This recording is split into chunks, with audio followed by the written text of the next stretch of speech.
If you happen to be listening to this episode in a functional democracy, at least somewhat in theory based on Enlightenment values and the rule of law and the will of the people and elections and all of these things, and I've actually learned over time that many of you out there listening are not in that situation, which is interesting. But at any rate, for many of us who have grown up in that functional democratic republic style of government, we like to assume that everyone would choose democratic rule if given the opportunity.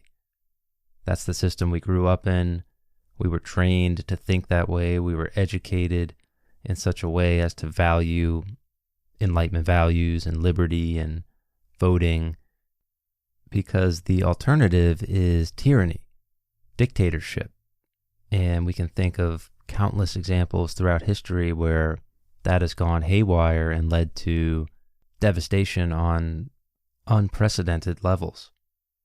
So it might come as a surprise to many of us that at some point during the 1st century BC, the greatest and longest lasting and most functional republic of all time, many of the citizens in that republic chose the rule of one man voluntarily, as opposed to the rule of a democratic republic.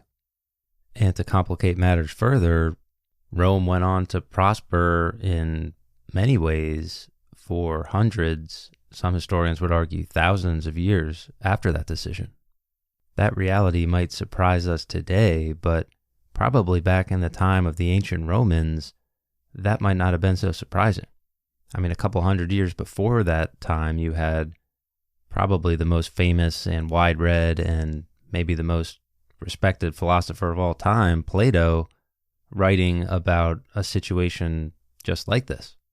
Plato was famously skeptical of democracies and republics and these types of things because he felt like ultimately the end game in that type of situation is mob rule and factionalism and the corruption of society as a whole.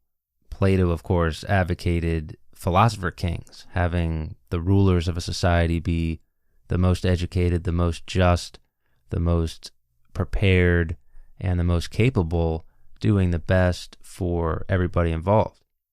Here's what he says in the Republic. At some point, I've seen different versions of this, but here's what I'm reading from. Quote, "Until philosophers are kings, or the kings and princes of this world have the spirit and power of philosophy, and political greatness and wisdom meet in one, and those commoner natures who pursue either to the exclusion of the other are compelled to stand aside, cities will never have rest from their evils, nor the human race, as I believe, and then only will this, our state, have a possibility of life and behold the light of day." End quote. Of course, these thoughts from Plato probably have something to do with the fact that that nominally democratic state in Athens put his friend and his mentor Socrates to death, but that's a story for another day. Modern-day historians and philosophers have tried to look back at Plato and try to unearth some of the reasons why he was thinking this way, and in similar ways, modern-day historians look to the old Roman Republic and they try to determine where it went wrong. Obviously, our modern-day democratic institutions and republics are modeled on past republics, of course, Rome being probably the prime example. And if history repeats itself, then it would be beneficial to know why the system failed and why some of those values that we value very much today, like freedom and political liberty and Enlightenment values, why those seem to go down the drain and in fact really not even be valued at all in the calculation of what these people were thinking at the time. I think the reality, as we're going to see, is that many of these ancient Roman citizens who were coming off civil war after civil war with family and friends dead around them, property confiscated, chaos in the streets, they probably could have cared less about Enlightenment values and probably were willing to trade liberty for security. So it makes sense in the modern day, as a growing number of people seem to be really globally concerned about some of the roads that we're going down and the trends that seem to be getting put in place, and whether or not we're prepared as a planet to handle those. It makes sense that you would look back to the Roman Republic to try to figure out where it all went wrong and see if you can apply any of those lessons to what's going on in the modern day. All that being said, perhaps no historical event sheds as much light, in my opinion, on the modern day as the downfall of the Roman Republic.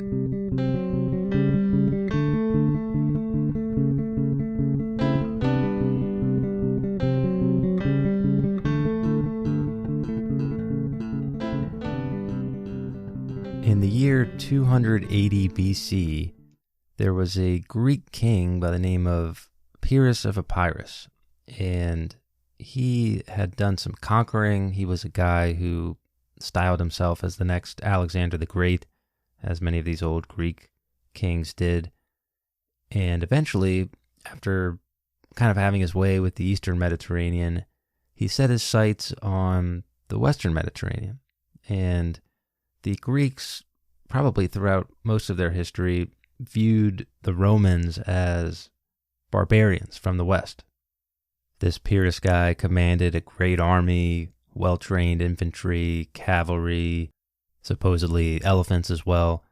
Most people thought that once he ran into the Romans, he was just going to roll through them and easily defeat these barbarous Romans. But after fighting a few battles, he learned some lessons about the Roman Republic. Supposedly, after winning a couple of battles, but he lost a bunch of men, and he didn't seem to be gaining any military objectives or anything like that, he commented that, quote, "The discipline of the barbarians is not barbarous," end quote. This was just a couple of military engagements, of course, but Pyrrhus of Epirus was beginning to get a taste of the resilience, the discipline, and the effectiveness of the Roman Republic. The armies of the Republic always seemed able to replenish themselves no matter how many men they lost, because citizenship and service in the military was tied together and it was seen as a great honor. Pyrrhus eventually said, quote, "If we win another battle, we will be destroyed," end quote, commenting that it seems like no matter how many battles he wins, he can't actually defeat the Romans. So if battles weren't working, he was going to try a little political treachery, a little bit of diplomacy to see if he could probe for any weaknesses in the Roman Republic. Supposedly, he offered peace terms to the Senate of Rome, and they debated about it a little bit and kind of deliberated until one senator got up and delivered a legendary speech where he said in part, quote, "I have previously borne the unfortunate state of my eyes, but now I wish that my ears had been afflicted so that I could avoid hearing about your shameful deliberations," end quote. So he kind of taunts all these senators for thinking about giving up and accepting peace terms or submitting, and he claims that this would diminish the glory of Rome, and it seems like he's playing on everyone's pride and their ambition, which was, of course, a big part of the Roman experience, which we'll talk about later. Just for reasons of those stern Roman values and this sort of grittiness that the Romans had, the Senate was not going to accept any sort of submission terms from anybody. But there was also another reason why the Senate of Rome might not be willing to give up power to an outsider. At the time and throughout its history, Rome controlled not just the main city of Rome, which is often what we think about when we say Rome, but they controlled many of the city-states on the Italian peninsula. And a lot of times these city-states were allied with Rome, and the balance of power was kind of tenuous. So maintaining that dominant status as the dominant city-state in Italy was important strategically and militarily. So this Pyrrhus guy has no luck with military battles. He has no luck with diplomacy and trying to engage the Senate to submit to him. So finally he tries treachery. He attempts to bribe some of the senators and the foreign ambassadors and offers them pretty incredible terms, but it doesn't work. The high-level Romans and even the mid-level and low-level politicians valued their reputation too much. They valued their honor. Because in the ancient Roman Republic, the best way to get a reputation and to get prestige and to earn honor for yourself and your family was to serve the Republic effectively. And on the other side of the coin, the best way to serve the public effectively was to do what's best for the people of Rome and to serve honorably and so on and so forth. Here's Roman historian Tom Holland talking about this phenomenon. Quote, "The more posts there were, the greater the range of responsibilities. The greater the range of responsibilities, the broader the opportunities for achievement and approbation. Praise was what every citizen most desired, just as public shame was his ultimate dread. No laws, but the consciousness of always being watched was what prevented a Roman's sense of competition from degenerating into selfish ambition. Grueling and implacable though the contest to excel invariably was, there could be no place in it for ill-disciplined vainglory. To place personal honor above the interests of the entire community was the behavior of a barbarian, or worse yet, a king." End quote. What Tom Holland is saying there is that by being loyal to the state and by acting honorably and by doing what's in the best interest of Rome, those were the things that were going to advance your political career. Those were the things that were going to give you wealth and riches and that reputation that was so valued by Romans. Service to the state was that important during the early Roman Republic. And I think that's something that we can contrast later in the story, where all of a sudden there's actually more incentives to go outside of the system and gain wealth and glory for yourself, as opposed to doing it the old-fashioned way and the Republic controlling the services and the honors and being the institution that provides that value and that honor for the Roman politicians and citizens.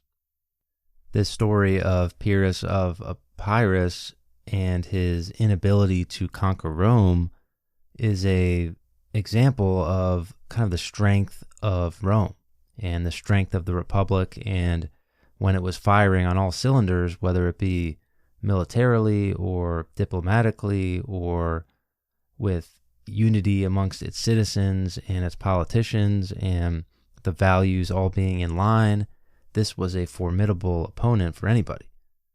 Here's historian Edward J. Watts in his book Mortal Republic talking about the Roman Republic and this situation.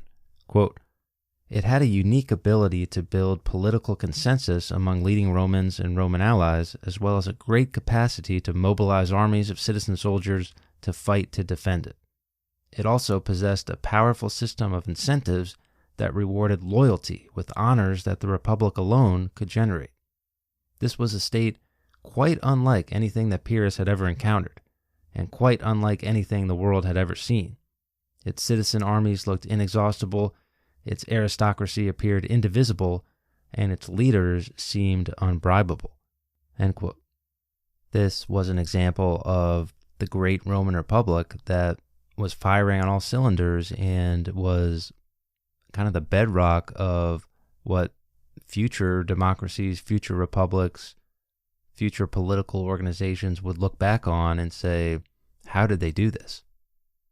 Historian Thomas Mitchell talks about sort of the legacy of the Roman Republic when he says, quote, "The Roman Republic represents the first example in our history of constitutional government operated on a grand scale and extended over centuries. It had to contend with social and political issues and dilemmas unprecedented in kind and in magnitude. It produced new modes of law and government that have permanently affected the character of Western democracies. Its legacy is one of the most enduring influences of antiquity." End quote. I think it's important to take a look at why the Roman Republic would have such a legacy and look at some of the features of the Republic that made it different from some of the other ways that other societies governed that weren't as successful. Historian Edward J. Watts points out a couple of these features. So one of the things he says is that kind of what we talked about, this ability of the Republic to channel the ambitions of noble families and politicians who were kind of high up on the social food chain. They wanted to serve the Republic. It was seen as a dishonor if you put your private interests above the interests of the Republic. And typically it was military service and military accolades that you could display in all variety of social contexts. So in order to gain those accolades, gain that honor, gain that prestige, a lot of times it was military service that got you that. And kind of going along with that, connected to that is this idea that surrendering to an enemy or not getting the job done in whatever sense that was going to be bad for you. Not only would it bring dishonor to your reputation, but it was bad for the Republic as a whole. In that strategic web of city-state alliances, it was important for Rome to maintain the dominant status, and that was something that was prioritized. Another feature of the Republic that Watts points out is this idea that the Republic controlled the honors and the incentives. So we mentioned this before, but it's worth expanding upon. Here's what Edward J. Watts says about this idea that the Republic is the thing that's controlling the incentive structure in the society. Quote, "Wealth mattered in Rome, as it has in most societies before and since, but it was not the most important factor in determining a person's worth in Republican Rome. Romans of the 3rd century instead judged each man's merits by the offices he held, the honors he earned, and whether his achievements equaled those of his ancestors. A single dishonorable action could destroy all of the social capital that the family had spent generations building. This particular form of Roman currency was not like gold or silver. It could only be earned through services to Rome." End quote. So it might just kind of seem like the bizarro world to us where wealth accumulation was not the most important thing in the world, but that seemed to be the way it was, at least in the early Roman Republic. Another thing that Watts points out is the fact that the Republic was excellent at compromise. Famously in Rome, there's always been this idea of class struggle, and it goes all the way back to, Romulus and Remus and the founders of the Republic, and the richer, more aristocratic folks, the senators, these are known as the patricians, and then kind of your farmers, your poor people, your, average Joes are the plebeians.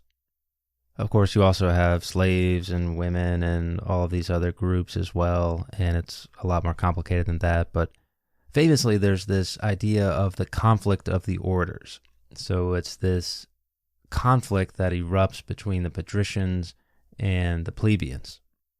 And this was something that boiled and festered in the Roman Republic for a long time, ever since, the old days when Rome was ruled by a king. So early on, Rome was ruled by a king. Here's what historian Tom Holland says about that. Quote, The monarchy itself was overthrown, and in its place a free republic proclaimed.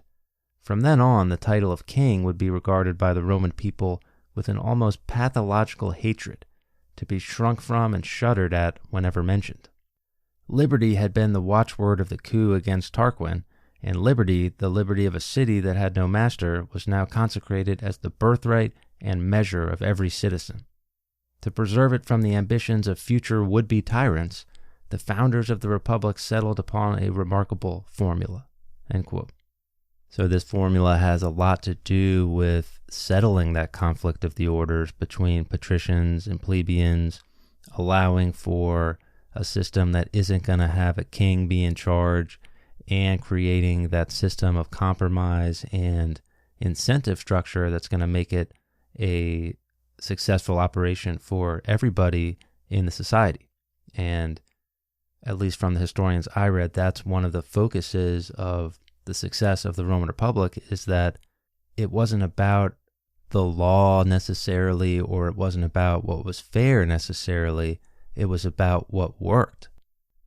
So there was no written constitution. It was based on norms, conventions, procedures, traditions, and it evolved slowly over time. Compromise after compromise after compromise. So here's how the big picture worked, at least kind of the big picture structural republican government system. There was 2 consuls basically acting as the chief executives. So these 2 consuls could veto each other. They commanded the armies. They presided over certain assemblies. They picked some of the senators, and they picked some of the politicians and magistrates and things like that. And they called for elections from year to year. The fact that there was 2 consuls indicates what we talked about, what Tom Holland was talking about earlier, that Romans were very fearful of one man gaining power, maintaining power. Now, emergency dictators could be declared, and they were declared every now and then, usually in times of war, but it was expected that you step down, and for the most part, they all did when their service to the Republic was up. The fact that there was 2 consuls also led to consensus building. So one could kind of block the other, or at least make it difficult for the other. So you kind of had to work together in order to get stuff done. Consuls were elected by the people in the Citizen Assemblies. These guys in the history books get a lot of credit for making decisions and kind of running the government, but there was also what was known as praetors, who were judges kind of performing judicial duties. There was magistrates who performed logistics, finances, financial maneuverings, lesser duties. These guys were elected too, and they had a big role in running the government as well. The next area of government was known as the Citizen Assemblies. So these assemblies would elect people, elect consuls, pass legislation, vote on wars from time to time. And there was different types of assemblies. I'm not going to bore you with all the details, but it was often based on property qualifications, military equipment, wealth, and traditionally the plebeians were kind of the main members of the assembly, and it was often the wealthier plebeians who had bigger roles and better access to citizenship and the assemblies themselves. I think it's also important to note that these assemblies met in Rome. So citizens from tribal areas or other city-states or other areas in Rome had to travel to Rome, which was generally where the assemblies were, in order to vote. One of the most important duties of the assemblies was to elect a tribune of the plebs. So the tribune of the plebs was a plebeian who basically functioned as kind of a check on the power of the patricians and the power of the consuls and the power of the Senate, which we'll get to in a second. But the idea was, it was kind of the solution that was the thing that solved that conflict of the orders between the patricians and the plebeians. Here's how historian Tom Holland describes the tribune of the plebs. Quote, "Popularis, the Romans called such men, politicians who relied on the common touch, end quote. That's a pretty good summary, in my opinion, and on a simple level, that's what the tribunes were. They were just the representatives of the lower classes of Rome. Here's historian Edward J. Watts describing the powers that the tribune had. Quote, powers expanded to include a broad veto that could be exercised against other tribunes, any magistrate other than a dictator, and even the decrees of the Roman Senate. In addition to these powers to obstruct political actions, tribunes had the power to propose laws before the Consuls Plebs that bound all Romans, call assemblies, and schedule debates on policy issues. It is then not at all surprising that a number of noble plebeians used the tribunate as a launching pad to build popular support for eventual bids for higher offices. End quote. The person of the tribune was said to be sacrosanct. You weren't allowed to touch or harm a tribune. That was all connected with the religion, and that would be something that would be horrible and heinous to do. So the tribunes would live in the city when they were elected, and they would, supposedly talk in the accents of the average people and walk around and get the sense of what was going on with the lower classes in Rome. So we've talked about sort of an executive branch where we have two consuls, we have some of these judges, we have magistrates who enforce and work on logistics. We have kind of assemblies that represent the lower classes, and this tribune of the plebs, which is this sort of special position, almost like the president of the lower classes. We have these assemblies, and that brings us to the Senate. So this was the main legislative body of ancient Rome. It was known as, quote unquote, the best men of every order. The senators were not elected. They were often appointed by consuls. So typically these senators came from upper class families, aristocratic families, members of the wealthier part of society, perhaps people who've had great military honors bestowed upon them. And the Senate was largely in charge of foreign policy and money. Okay, so they dealt with the money expenditures. So those were their formal powers. But they also had plenty of informal powers as well. They could turn the dial on any number of issues if they wanted to, from military to financial issues to taxes to religious issues. But they often didn't. They often stuck with their formal powers, which were foreign policy and money. It's important to note here that, by and large, this was a balanced system. So every group that I just described there, whether it be the consuls or the tribune or the assemblies or the Senate, had specific powers that were delegated to them. Again, there was no written constitution, but that's the way that they operated for hundreds of years. They didn't try to expand their powers to include other duties, and they didn't do some of the things that maybe they could have, but it would be seen as kind of bad form to do it. So I know it's kind of confusing, but for example, that office of emergency dictator, yeah, it is there to be used, but very rarely used.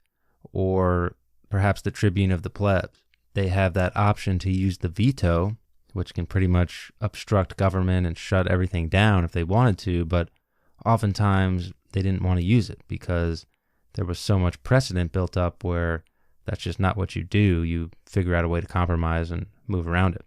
Or maybe it's the Senate, where their formal powers were foreign policy and dealing with the money, but if they wanted to, they could probably expand the scope of their powers and do other things to try and influence what was going on. But they didn't do that for hundreds of years, for the most part. So the system was balanced. All of the actors had incentives to stay within the rules and the norms of the quote-unquote rule book. Here's historian Edward J. Watts talking about this sort of spirit of compromise and the way the system was balanced and how nobody stepped out of line and everybody kind of followed the norms for the most part. Quote, The power of popular and senatorial expectations created a culture of compromise and cooperation among office holders that prevailed in Rome for much of the 3rd century. Consuls and tribunes seem to have taken office with a set of goals they wished to accomplish, but they also understood that they were unlikely to accomplish all, or even most, of what they hoped. The trick to a successful tenure in office was to quickly understand what one's colleagues wanted, what the assemblies were willing to approve, and what the Senate would consent to authorize. An office holder then had to figure out how to balance all of these different agendas with his own to create a set of policies and actions that came closest to satisfying all parties. Ideally, no one got everything they wanted, but everyone got something. As a later author marveled, there was no political conflict, but only, quote, only differences of opinion and contests that were resolved by legislation, and these laws were established with mutual respect and concessions to one another, end quote. Okay, to me, that seems a bit idealized, almost like something you would read, in your middle school government textbook. But in his defense, it did work for hundreds of years, and the Roman Republic had success in a number of ways across the spectrum, and for the most part, there was no violent upheaval in the system. I think violence is an interesting note to end on here because it was always part of the Roman system, whether it was military service to the Republic or in the ancient days violently overthrowing the kings, or political violence, or some of these wars that we're about to get into here. Violence is going to play a big role in this story. From about the mid-200s BC, the Roman Republic is going to head down a path of war and violence that's ultimately going to change everything. And as we're going to see in the next episode, it was war and violence that put the Republic as a whole on the path to destruction.